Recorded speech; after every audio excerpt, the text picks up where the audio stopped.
ஓம் முருகா போற்றி. ஓம் சரவண பவ. என் அன்பு குழந்தையே, முருகன் இருக்க பயம் கொள்ளாதே.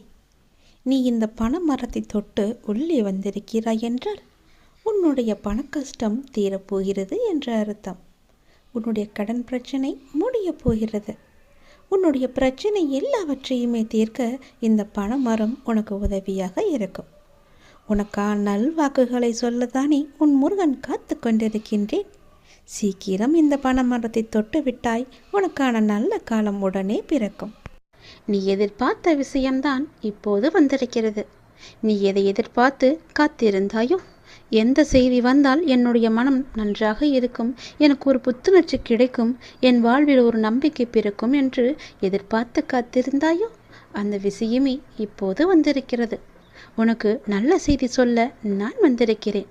நீ நினைத்தது எல்லாமே, நீ எதிர்பார்த்த விஷயம்